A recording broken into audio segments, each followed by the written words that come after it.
हाँ जी गाइस, जैसा कि हम लास्ट वीडियो के अंदर नेट के बारे में पढ़ रहे थे, तो इस वीडियो के अंदर हम नेट के बारे में ही कवर करेंगे। तो जैसा कि हमने लास्ट वीडियो के अंदर, आप लोगों ने लास्ट वीडियो को अच्छे से देखा होगा, तो आप लोगों को वहाँ पे जानने को मिला होगा कि नेट की जरूरत क्या थी, भाई नेट को बनाया क्यों गया। जैसे कि हम कोई भी टॉपिक स्टार्ट करने जाते हैं तो सबसे पहले हमें पता होना चाहिए भाई इसकी जरूरत क्या है, वो कहाँ पे काम आएगा, राइट। तो ऐसे ही नेट जो हम पढ़ने जा रहे हैं तो पहले हमें ये पता होना चाहिए कि इसको बनाया क्यों गया, इसकी जरूरत ही क्या थी, भाई क्यों बनाया गया, राइट। तो कोई भी टॉपिक हमने पढ़ा है तो पहले उसके बारे में अच्छे से आप लोगों को ये पता होना चाहिए उसकी जरूरत क्या है। जैसे हम नेटवर्किंग पढ़ने जा रहे हैं तो उसका मतलब हमें पता होना चाहिए भाई नेटवर्किंग पढ़ के हम क्या करेंगे, उसकी क्या जरूरत होगी, कहाँ पे काम आएगा। तो ऐसे ही नेट का जो यूज होता है आईपी एड्रेसेस को ट्रांसलेट करने के लिए पब्लिक से प्राइवेट में या प्राइवेट से पब्लिक में, ठीक है। और नेट हमारा 3 टाइप का होता है और ये आप लोगों को ऑलरेडी मैं बता चुका हूँ कि नेट की जरूरत क्या थी, कि लिमिटेड हमारे पास आईपीस थे 4.3 बिलियन। एक एक डिवाइसेस को हम एक एक आईपी एड्रेसेस देने जाते हैं तो हमारे पास टोटल जो डिवाइसेस इंटरनेट के साथ 4.3 बिलियन डिवाइसेस ही कनेक्ट हो सकते हैं, लेकिन नंबर ऑफ डिवाइसेस हमारे पास तो बहुत ज्यादा है।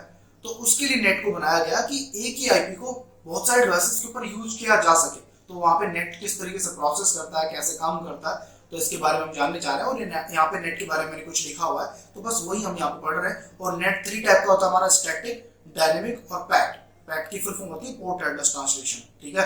और नेट की जो फुल फॉर्म होती है नेटवर्क एड्रेस ट्रांसलेशन। और मेनली हम बात करें नेट का जो यूज होता है पब्लिक से प्राइवेट में और प्राइवेट से पब्लिक में ट्रांसलेट करने के लिए इसका यूज करते हैं। और डिपेंड ऑन सिचुएशन, जैसा कि मैंने यहाँ पे लिखा हुआ है ना। और सोर्स टू डेस्टिनेशन। और नेट का जो यूज होता है ओनली फॉर IPv4 के अंदर होता है, IPv6 के अंदर नेट का प्रोसेस नहीं है, मतलब नेट का पार्ट IPv6 के अंदर नहीं है, ओनली फॉर IPv4 के अंदर ही। और पब्लिक से प्राइवेट रेंज के अंदर हम इसे ट्रांसलेट कर सकते हैं और ये राउटर एंड फायरवॉल के अंदर हम इसे यूज करते हैं, जैसे कि मैंने यहाँ पे लिखा हुआ। बस आप लोगों ने इसे अच्छे से पढ़ लेना है जो भी मैंने यहाँ पे लिखा हुआ। और नेट हमारा 3 टाइप का होता है, स्टैटिक, डायनेमिक और पैट।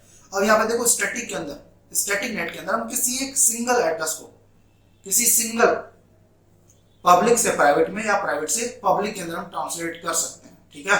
और हम बात करें डायनेमिक के अंदर मल्टीपल डिवाइसेस को, मतलब मल्टीपल आईपी एड्रेसेस को, जैसा कि मैंने यहाँ पे लिखा हुआ है पूल। मतलब पूल का मतलब क्या है कि बंडल ऑफ आईपी एड्रेसेस को हम एक पूल कह सकते हैं, कि नेटवर्क को हम पूल कह सकते हैं, कि मतलब बहुत सारे आईपी एड्रेसेस को हम एक साथ पब्लिक से प्राइवेट में या प्राइवेट से पब्लिक में ट्रांसलेट कर सकते हैं। ओके, जैसे मान लो हमें किसी पर्टिकुलर डिवाइस को हमने ट्रांसलेट करना है तो वहां पे किसका यूज करेंगे, किसी पर्टिकुलर आईपी को ट्रांसलेट करना है तो हम स्टैटिक का यूज करेंगे। लेकिन मान लो हमारे पास थाउजेंड ऑफ डिवाइसेस हैं, अब एक एक डिवाइसेस को हम करने नहीं जाएंगे तो वहां पे हम किसका यूज कर सकते हैं, डायनेमिक का यूज कर सकते हैं, कि डायनेमिक नेट का यूज करके मल्टीपल डिवाइसेस को हम पब्लिक से प्राइवेट में, प्राइवेट से पब्लिक में ट्रांसलेट कर सकते हैं। और देन हम बात करें पैट के अंदर। पैट की सबसे पहले हम बात करें, पैट की जो फुल फॉर्म होती है पोर्ट एड्रेस ट्रांसलेशन।